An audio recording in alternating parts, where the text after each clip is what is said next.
Race 8 of the B14 national titles got underway following race 7 on what again proved to be the hottest day of the year in Tasmania. Blown Seal made a very close start on 779 at the pin end, hoping for more breeze out on the left.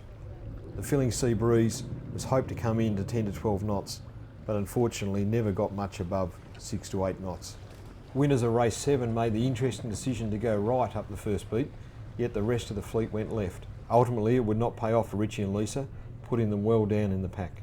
At the top mark for the first time, Bancroft is a clear and easy leader. They were followed by Blown Seal, clear of the pack. Early warning coming on hot on starboard tack, crosses the Nude, who tacks just inside the zone. A little bit of yelling takes place. Epic, having to avoid a port starboard, also tacks inside the zone, but sits just clear ahead of the Nude. Hot on their heels is the Siren, who ends up double tacking and ends up just inside Craftsman Homes.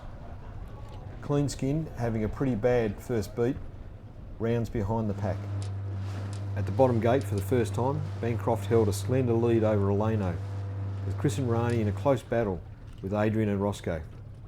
A collision occurred between Adrian and Roscoe, with the judge's decision potentially going either way.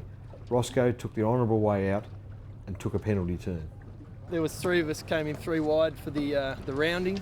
We jibed in after being on starboard and called for room, and there wasn't enough to get 3 boats wide, and so we called for more room as the inside boat needed more room. We gave them as much room as possible and called for more because we didn't have enough, and then we had a bit of a collision there. So no damage done, and the infringed boat did the penalty, so race on.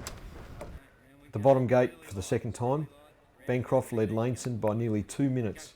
With the pressure dropping, Chris held Adrian out for third.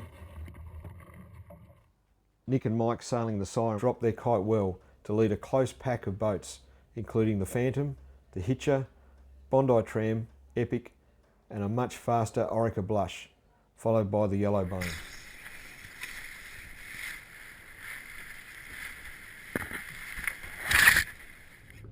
By the finish, with the pressure coming off even more, Guy and Lachlan, in one more for the Bone, finished over 3 minutes in front of Mark Laneson and John Nolan in Blown Seal, also taking it easy because they were over a minute in front of third place Chris Wells and Rani Dabner in the Epic.